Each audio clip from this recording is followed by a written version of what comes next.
आलू चावल खाने वाली देवरानी को मिला 56 भोग खाने वाला ससुराल। वैष्णवी अपने पिता के हाथ में आलू की पन्नी को देखकर, माँ आज फिर से पिताजी आलू लेकर आ रहे हैं। अरे बेटिया तू क्यों हर रोज आलू चावल को देखकर इतने नखरे करती है। माँ मैं आलू चावल खाकर परेशान हो गई हूँ। पापा कभी तो दूसरी हरी सब्जी ला सकते हैं ना। चुप कर और जाकर आलू चावल बना ले। ठीक है माँ। अब वैष्णवी पतीले में चावल बनाती है, फिर आलू उबालकर उन आलू को छीलकर उसके अंदर नमक मिर्ची भुने हुए जीरे को डालकर आलू का भरता बनाती है।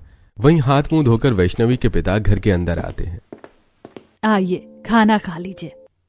क्या बना है खाने में बेटी?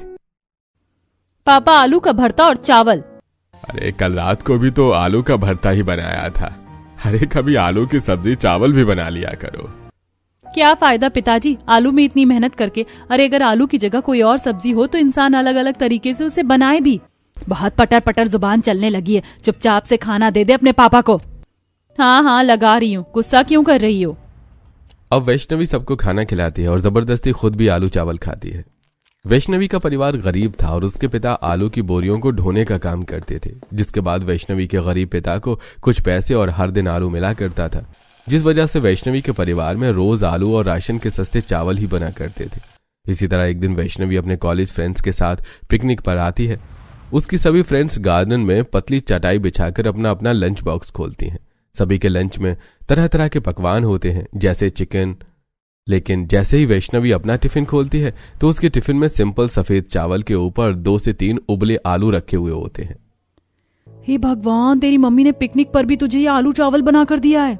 अरे एक दिन के पिकनिक में भी तेरी मम्मी ने तुझे अच्छा खाना बना कर नहीं दिया। ये आलू चावल कौन लेकर आता है?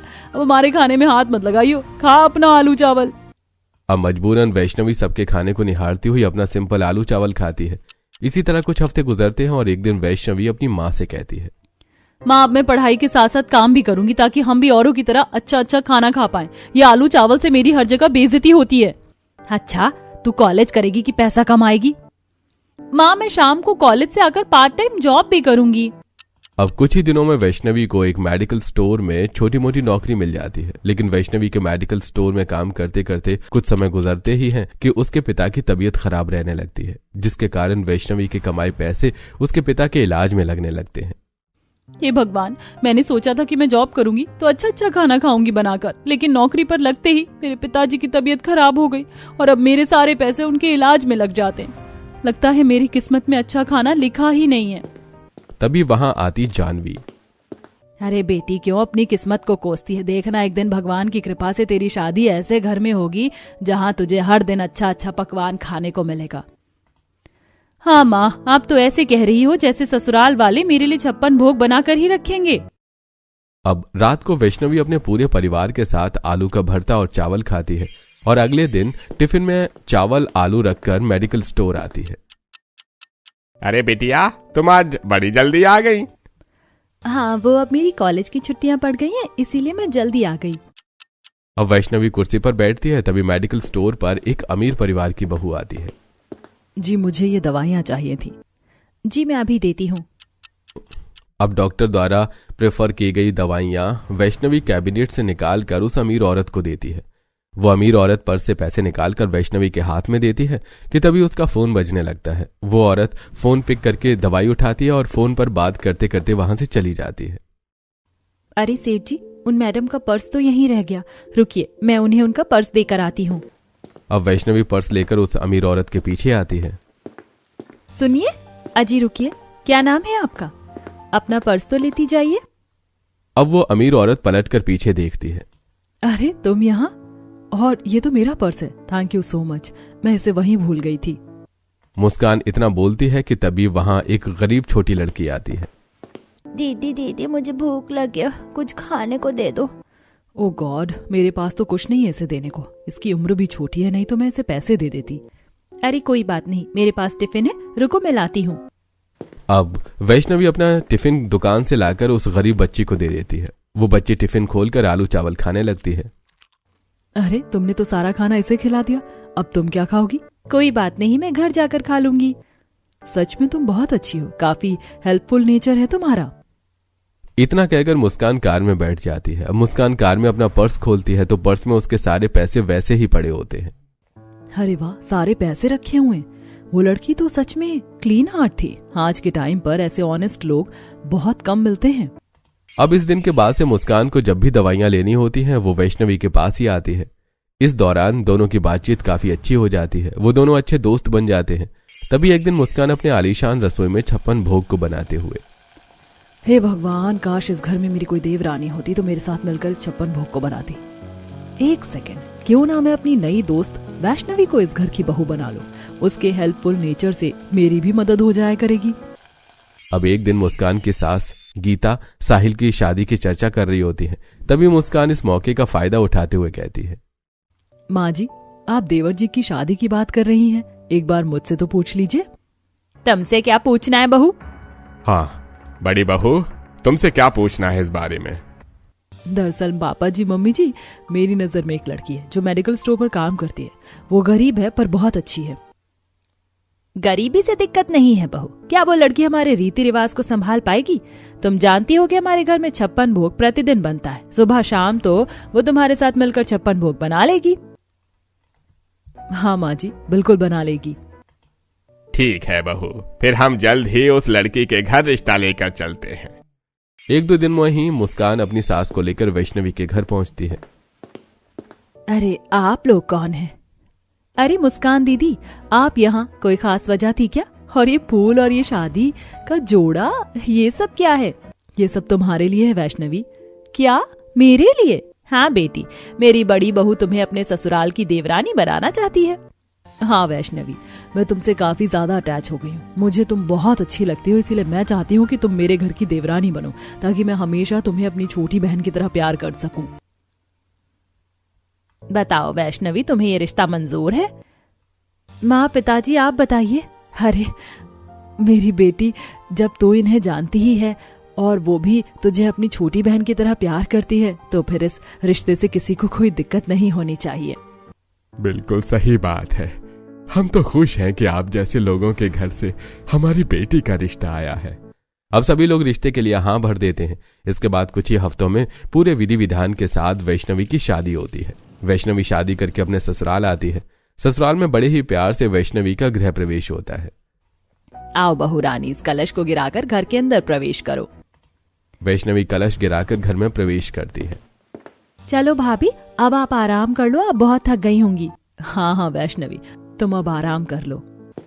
अब वैष्णवी अपने कमरे में आकर आराम करती है। अगले दिन सुबह नहा धोकर वैष्णवी रसोई में आती है, जहां रसोई में चारों तरफ पकवान ही पकवान रखा होता है, जैसे खस्ता, कचौड़ी, मूंग दाल समोसा, मिस्सी रोटी, भरवा पराठा, सादा कुलचा, मठरी, ढोकला, पोहा, उपमा, साबूदाना, मसाला पूड़ी, आलू दम, गट्टे की सब्जी, पनीर मखनी, अमृतसरी छोले, पंचमेल दाल, मटर पुलाव, सादी खिचड़ी, दही, चावल, जलेबी, रबड़ी, मालपुआ, मूंग दाल का हलवा, घेवर, कलाकंद, छाछ, मीठी लस्सी, ठंडाई।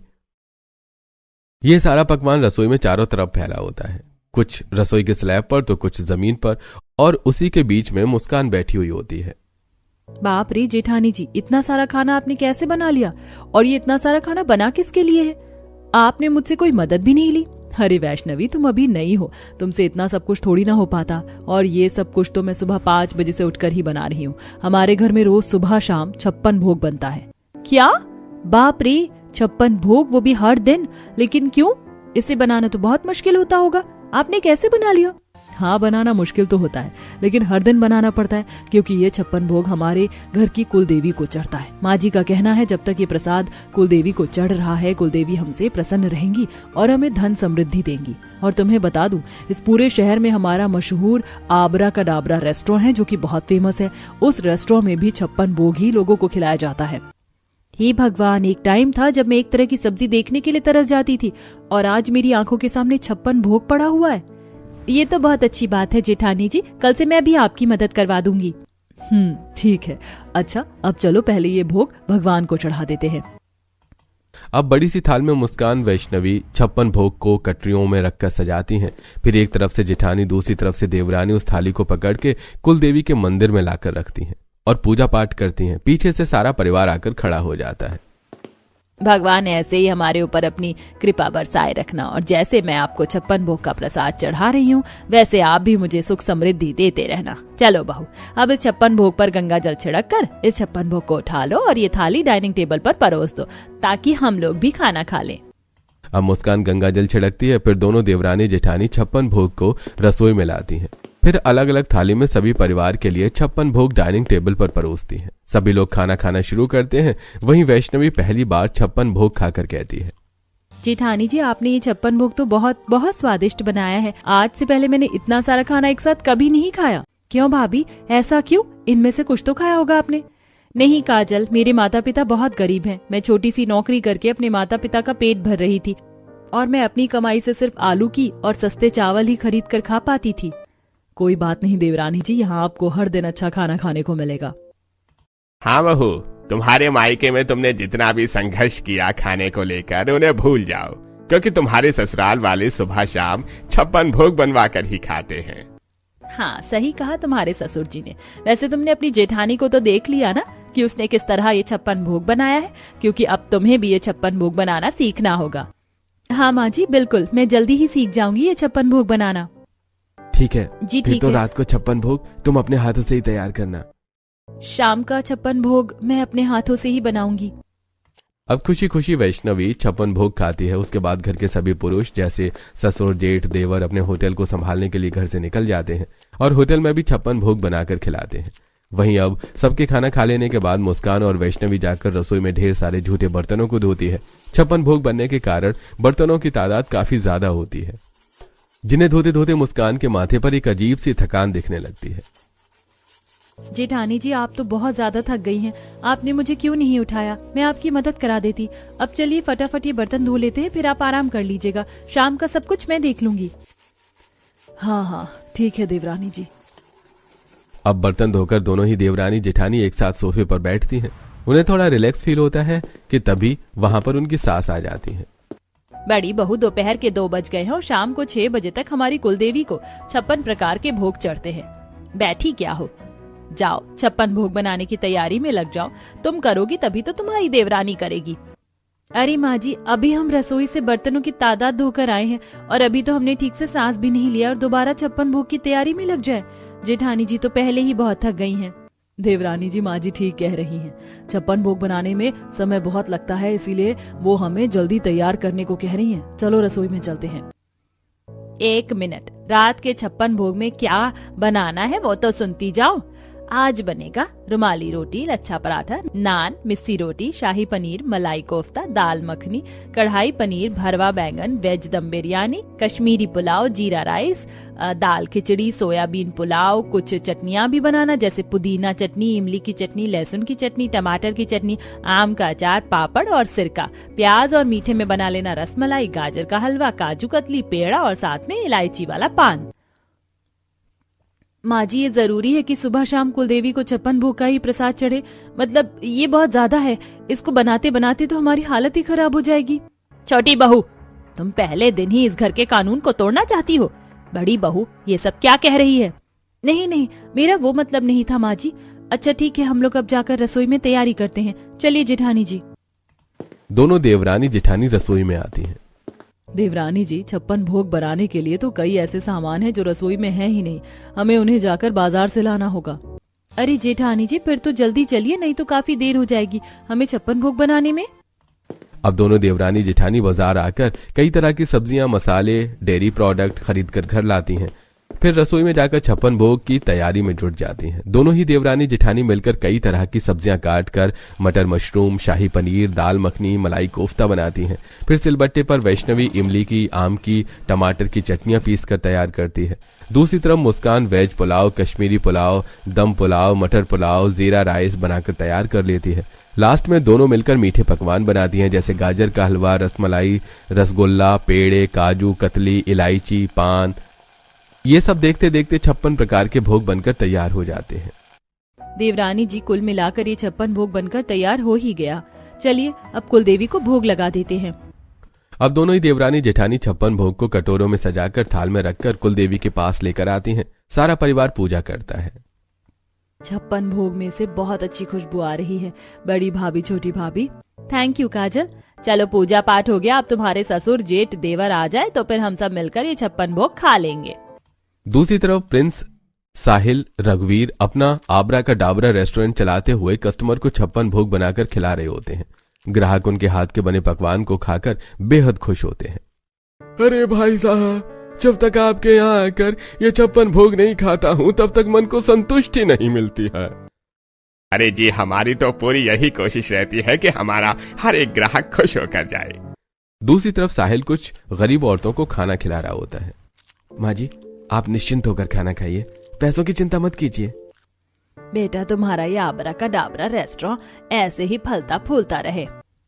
गीता का पति रघुवीर अपने आबरा का डाबरा रेस्टोरेंट में ग्राहकों के साथ लाचार लोगों को भी खाना खिलाता था। आसपास के लोग इस रेस्टोरेंट से बहुत खुश थे। अब शाम को रघुवीर अपने दोनों बेटों के साथ रेस्टोरेंट बंद करके घर आता है। वाह भाई गीता, क्या बताऊं, रेस्टोरेंट तो दिन पर दिन तरक्की करता जा रहा है। ग्राहक इतने खुश होते हैं कि पूछो मत। सच में दिन पर दिन कमाई दुगनी बढ़ती जा रही है माँ। ये सब तो होगा ही, आखिर मैं अपनी कुलदेवी को 56 भोग जो चढ़ाती हूँ बनाकर। क्या भगवान भी किसी की मदद करने से पहले उससे रिश्वत लेते हैं? नहीं, ऐसा तो नहीं होता।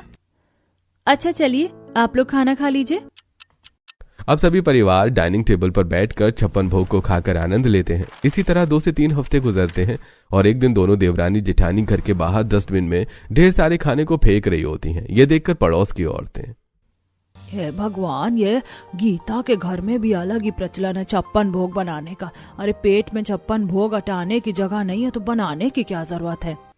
अरे तुम्हें नहीं पता, ये गीता अपनी कुलदेवी को 56 भोग बनाकर खिलाती है, वो भी रोज। अब रोज 56 भोग बनेगा तो आधा खाना पेट में और आधा तो नाली में ही जाएगा। इससे तो अच्छा होता गीता ये खाना गरीबों में दान करती। जेठानी जी, ये सभी लोग हमारे घर के बारे में बातें कर रहे हैं। हाँ देवरानी जी, मैं जानती हूँ, इनका कहना ठीक है, पर माँ जी को कौन समझाए कि भगवान कर्म से प्रसन्न होते हैं, भोग से नहीं। अब इसी तरह लगातार 56 भोग सुबह शाम बनाते बनाते दोनों देवरानी जेठानी की हालत खराब हो रही होती है। वहीं गीता अपनी बहू की तकलीफों को समझती नहीं है, बल्कि वो तो और ज्यादा डिमांड करती है उन्हें तरह तरह के खाना बनाने के लिए। तभी एक रोज अचानक वैष्णवी को तेज तेज उल्टियां होने लगती हैं। अरे भाभी, आपकी तबीयत ठीक तो है ना? नहीं काजल, सुबह से ही उल्टियां आ रही हैं और 2-3 दिन से कुछ खाने का मन नहीं कर रहा है। देवरानी जी, आपको एक बार अपनी प्रेगनेंसी चेक करनी चाहिए। अब वैष्णवी अपनी प्रेगनेंसी चेक करती है, जिसमें उसे पता चलता है कि वो प्रेग्नेंट है। घरवाली ये सुनकर बहुत खुश होते हैं, लेकिन अब प्रेगनेंसी के दौरान वैष्णवी रसोई को ठीक तरीके से नहीं संभाल पाती।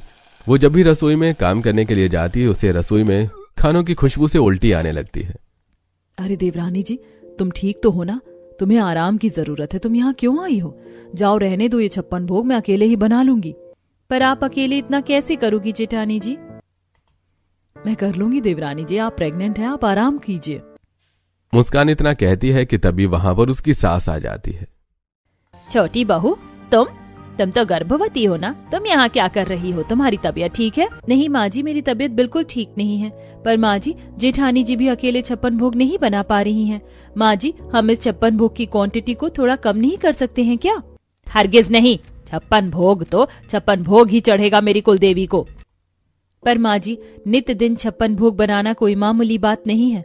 हम इस 56 भोग के प्रसाद को भगवान के आगे एक निश्चित दिन भी तो चढ़ा सकते हैं, जैसे एकादशी, पूर्णिमा। छोटी बहू, तुम जब से आई हो तब से सिर्फ नियम का उल्लंघन करने के बारे में ही सोच रही हो। अरे हमारे घर में बिना लहसुन प्याज के 56 भोग नित्य दिन भगवान को प्रसाद के रूप में चढ़ता है और वही खाना हम खाते हैं, और इसी कारण हमारा रेस्टोरेंट भी इतना आगे बढ़ रहा है। माँ जी, भगवान कर्म का फल देखते हैं, भोग का नहीं। भगवान तो सिंपल तुलसी के पत्ते से भी खुश हो जाते हैं। देवरानी जी, आप शांत हो जाइए, माँ जी को गुस्सा आ रहा है, मैं कर लूंगी सब। अब वैष्णवी चुप हो जाती है और वहां से चली जाती है। अब फटाफट मुस्कान अकेले सारा खाना बनाती है। 4 से 5 घंटे बाद कई तरह की सब्जियां, कई तरह की मिठाई, कई तरह की रोटियां, चावल, चटनी बनकर तैयार हो जाता है और फिर उन सभी 56 भोग को लाकर मुस्कान कुल देवी को चढ़ाती है। फिर सारा परिवार वही 56 भोग खाता है। अब बर्तन धोते हुए वैष्णवी, जेठानी जी, इस 56 भोग को बनाते बनाते कितनी हालत खराब हो जाती है ना। सच कहूँ तो अब मुझे इस 56 भोग का टेस्ट भी साधारण ही लगता है। ऐसा मानो घर की मुर्गी दाल बराबर हो गई है। मुझे तो अब अपने पुराने आलू चावल की याद आ रही है, जिसमें हल्के मसाले होते थे, सिंपल चावल होता था। हाँ देवरानी जी, अब तो मैं भी चाहती हूँ कि घर में कभी सिंपल खाना बने, लेकिन ये 56 भोग बनाते बनाते शरीर इतना थक जाता है कि कोई दूसरा खाना बनाने की हिम्मत ही नहीं होती और जबरदस्ती ये 56 भोग खाना पड़ता है। अब अगले दिन मुस्कान सुबह सुबह 56 भोग बना रही होती है। वैष्णवी भी हल्का फुल्का मदद अपनी जेठानी की कर रही होती है। तभी पीछे से गीता आकर, बहू 56 भोग की वैरायटी ना चेंज कर देना, कई दिनों से एक सा खाना बन रहा है और थोड़ा जल्दी बनाना, समय निकलता जा रहा है। हाँ माँ जी ठीक है, मैं बस अभी बनाकर लेकर आती हूँ। सास के जाते ही मुस्कान जल्दी से जल्दी काम करने लगती है। जेठानी जी आराम से कीजिए। वैष्णवी अपनी जेठानी को समझाती है, लेकिन मुस्कान फिर भी जल्दी जल्दी खाना बनाने की कोशिश करती है, जिससे मुस्कान का हाथ कढ़ाई पर लगता है और उसमें खौलता गर्म तेल उसके हाथों पर गिर जाता है। मेरा हाथ। जेठानी जी आप ठीक तो है ना? आपका तो पूरा हाथ जल गया। मैंने आपको कहा था ना जल्दबाजी मत कीजिए। अब वैष्णवी अपनी जेठानी को बाहर लेकर आती है और उसके हाथों में मलहम लगाती है। माँ जी जेठानी जी का तो दोनों हाथ जल गया है, अब 56 भोग आपको ही बनाना होगा। मैं भी ज्यादा आपकी मदद नहीं कर सकती क्योंकि मुझे खाने से स्मेल आ रही है प्रेगनेंसी के दौरान। मैं बस बाहर से खड़ी होकर आपको बता सकती हूँ कि कैसे क्या करना है। मैं भी बता दूंगी माँ जी आपको। अरे अगर सब तकलीफ में है तो जरूरी थोड़े है कि 56 भोग ही बनेगा। अरे कुछ साधारण ही बना लो। नहीं नहीं, मेरी कुलदेवी नाराज हो गई तो बहू चलो 5 मिनट में 56 भोग बनाती हूँ। अब गीता रसोई में आती है। दोनों देवरानी जेठानी रसोई में खड़ी होकर अपनी सास को डायरेक्शन देती हैं 56 भोग बनाने का। माँ जी फ्रिज में मशरूम, मटर, शिमला मिर्च, बैंगन, गाजर, मूली, साग, धनिया, टमाटर सब निकाल लीजिए और सबको बारीक काट लीजिए। अब गीता फटाफट सब्जी काटती है। माँ जी सब्जी जल्दी काटिए, इसके बाद आपको मसाला भी पीसना है, फिर आटा भी गूंथना है, फिर मिठाई भी बनानी है। अरे कर रही हूँ, थोड़ा सब्र करो। माँ जी आप ही तो कहती हो मुहूर्त निकलने से पहले सब कुछ करना है, इसीलिए तो मैं बस आपको बता रही हूँ। अब गीता सब्जियां काटने के बाद सिलबट्टे पर मसाला पीसती है। अब जल्दबाजी के चक्कर में मसालों के कुछ छींटे गीता की आंखों में चले जाते हैं। मेरी आंखें। अरे माँ जी आराम से कीजिए ना, आप ठीक है ना? अब पानी से आंखें धोकर गीता सब्जियों को कढ़ाई में बनाना शुरू करती है, लेकिन जल्दबाजी के चक्कर में कभी उसका हाथ कढ़ाई में सट जाता है तो कभी गरम गरम सब्जी उसके ऊपर गिर जाती है। आए भगवान, बहू तुम दोनों रोज 56 भोग कैसे बनाती हो?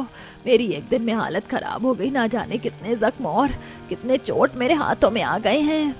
माँ जी ये सब हमारे साथ भी होता है। हाँ माँ जी, पर हम किसी से कुछ नहीं कहते। अच्छा ठीक है। अब गीता परेशान होकर 56 भोग बनाकर कुलदेवी को चढ़ाती है, लेकिन अब रात तक गीता बहुत थक जाती है। माँ जी आपकी तबीयत कुछ ठीक नहीं लग रही है, आज 56 भोग की जगह कुछ साधारण प्रसाद चढ़ा दे माता रानी को, वही हम भी खा लेंगे। नहीं बहू, हमारी कुलदेवी नाराज हो गई तो? माँ जी ऐसा नहीं होता, ये बस एक अंधविश्वास है। हाँ माँ जी, भगवान भोग नहीं कर्म देखते हैं। अब अंधविश्वास के चक्कर में गीता बीमार हालत में भी उठकर 56 भोग बनाती है और भगवान को चढ़ाती है, लेकिन फिर 2 से 3 दिन के अंदर गीता की तबीयत बहुत खराब हो जाती है। माँ जी आपके हाथों के जख्म अभी हरे हैं, आपकी तबीयत भी ठीक नहीं है। मेरे हाथ के जख्म भी अब तक ठीक नहीं हुए हैं, देवरानी जी भी प्रेग्नेंट है, आज कुछ साधारण ही भगवान को चढ़ा दें। बहू माँ रुष्ट हो गई तो? माँ जी बस बहुत हो गया, भगवान कभी नहीं कहता कि अपने प्राण त्याग के मुझे खुश करो। आज मैं उन्हें साधारण तुलसी पत्ता ही चढ़ाऊंगी। अब वैष्णवी कुलदेवी को तुलसी का पत्ता चढ़ाती है। इसके बाद रात को घर के पुरुष घर आ जाते हैं और उनके चेहरे पर एक अलग चमक होती है। गीता खुश हो जाओ, हमारा आबरा का डाबरा रेस्टोरेंट में बाहर की कंट्री में ऑफर आया है। इस ऑफर में हमें बाहर के शेफ को 56 भोग बनाना सिखाना होगा और वो हमें लाखों रुपए देंगे इस चीज के। सच में आज तो हमारी किस्मत ही चमक गई। अरे पर ये अपॉर्चुनिटी आपको आज कैसे मिल सकती है? क्या बक रही हो बहू? मैं कहाँ कुछ बक रही हूँ माँ जी, आप ही तो कहती हैं जब तक 56 भोग कुलदेवी को चढ़ रहा है तब तक कुलदेवी प्रसन्न है। लेकिन आज तो मैंने कुलदेवी को कोई 56 भोग नहीं चढ़ाया, बल्कि आज तो मैंने उन्हें सिंपल तुलसी का पत्ता चढ़ाया है। तो आज ये अपॉर्चुनिटी कैसे मिल सकती है? आज तो कुलदेवी हमारी रुष्ट हो गई होंगी, जैसा कि आप कहती हो। वैष्णवी की सास कुछ समय के लिए सन्नाटे में चली जाती है। तब बड़ी बहू कहती है, माँ जी, अब तो आपको एहसास हो गया ना कि भगवान भोग के नहीं कर्म के भूखे हैं, और हमारे घर के सभी पुरुषों के कर्म काफी अच्छे हैं। वो लाचार लोगों को खाना खिलाते हैं, ईमानदारी से मेहनत करते हैं, जिसका फल कुलदेवी उन्हें दे रही है। आपका 56 भोग एक अंधविश्वास है। इस 56 भोग को तो आपको अनाथ आश्रम में बंटवाना चाहिए। देखो बहू, इस विषय में मैंने कभी कुछ नहीं कहा, लेकिन आज तुम लोगों की बातें मुझे भी सही लग रही हैं। और जब माँ सिंपल तुलसी के पत्ते से प्रसन्न हो सकती हैं, तो किसी भी चीज से प्रसन्न हो सकती हैं। अब गीता को भी एहसास होता है कि उसका ये 56 भोग का प्रचलन एक अंधविश्वास है। आप लोग ठीक कह रहे हैं। मैं ही पुराने ख्यालात और अंधविश्वास के चक्कर में बहू से इतना इतना खाना बनवाती रही, जो आधा तो भगवान को चढ़ता था और आधा कूड़े में जाता था। बहू, मुझे माफ कर दो। मैं समझ गई हूँ कि भगवान को अपनी खुशी से हम जो भी चढ़ाते हैं, भगवान उसे ही स्वीकार कर लेते हैं। आज माँ ने पहली बार सही बात की है, और ये सब हमारी दोनों भाभी की वजह से हुआ है। अब गीता को अपनी गलती का एहसास होता है, जिसके बाद गीता इस प्रचलन को हमेशा हमेशा के लिए खत्म कर देती है, जिससे दोनों बहू को राहत मिलती है। वो अपने पसंद की चीज बनाकर खा पाती हैं। इसी के साथ साथ अब 56 भोग हमेशा गीता एकादशी या पूर्णिमा के दिन बनवाती है घर में, और वो खाना भी अनाथ आश्रम में बंटवा देती है।